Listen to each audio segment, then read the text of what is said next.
Hi guys, Ancient Warrior. Welcome back to Prepping USA. If you like what you hear here, hit the thumbs up icon. If you want to know what I'm going to be talking about, which most of it's going to be prepping now, we're going to get away from politics. With saying that, I'm going to talk politics today.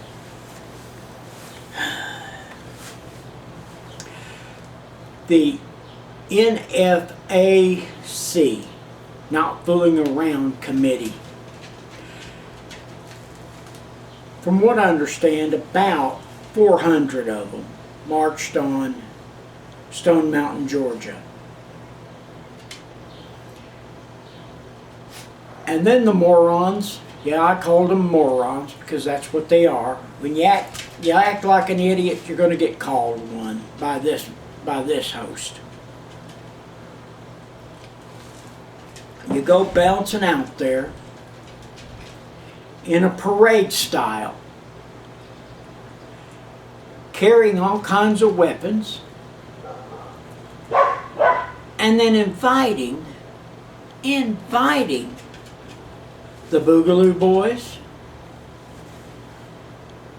local militias, rednecks, the KKK to come out and fight with you.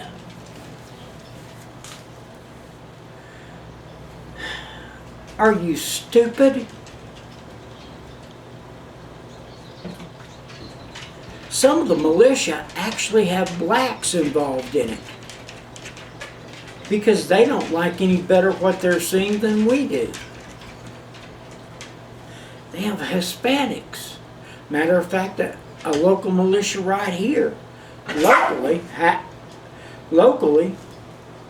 has is predominantly a Spanish group,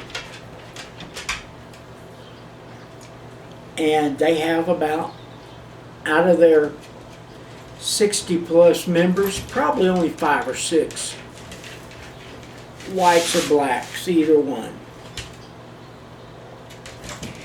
Folks, let me give you a little statistic I saw.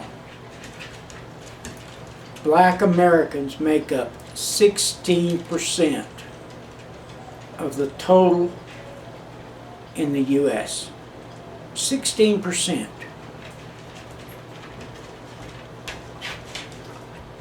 Guys,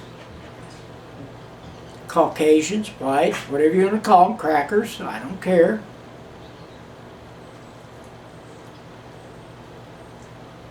You'd think they would be the biggest cut, but they're not. They're only about 46%. That's still 30% more than what you've got. And yes, you can tell people that you're veterans. Any veteran worth his salt does not want to get into a conflict and will not follow bad leaders.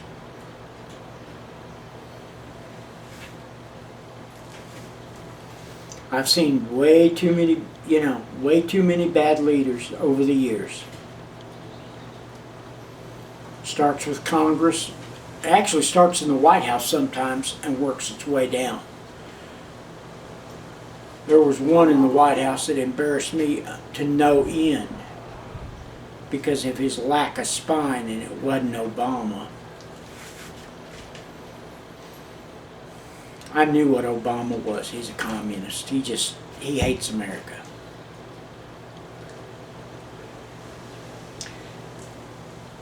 Guys, what you did was stupid and foolish. And the video that I saw of you, you guys were not dressed for a fight.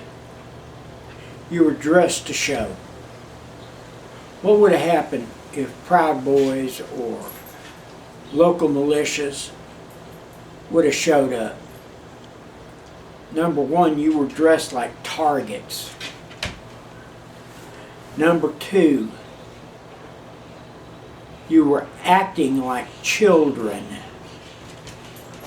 Spoiled little children. Number three, your leaders should be taken out and have the ever-living kicked out of him. by the members, not by anybody else, but by your members. You want to get a race war going? Let me warn you, you're going to lose. Because there are blacks who do not like what they're seeing in America out of the black race. I spent better than 2 hours yesterday with a guy like that.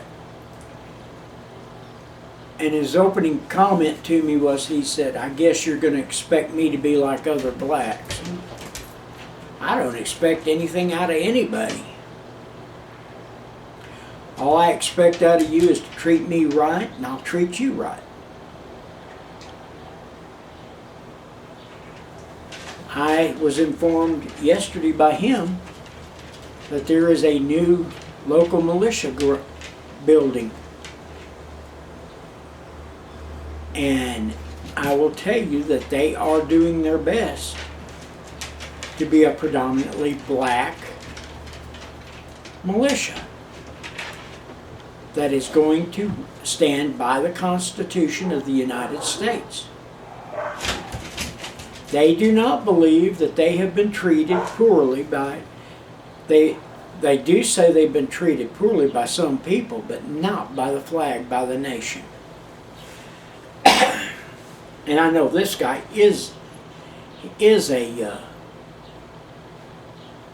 veteran, because I've seen pictures of him in full uniform. You know, the normal little pictures that a lot of guys have made to send home to their families.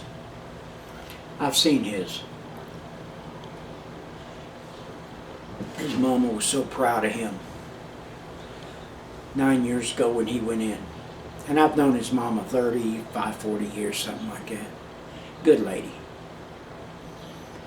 Wants to be a helper to all. She doesn't care what your skin color is. Just as long as you treat her right, she's going to treat you right. Guys, foolishness has got to come to a screeching halt. We no longer can allow morons to goad us into problems. So with that being said, please go out and have a blessed day. Treat somebody better than what you've been treated. And remember, it's better to have and not need than need and not have. I'm the Ancient Warrior, and we're out.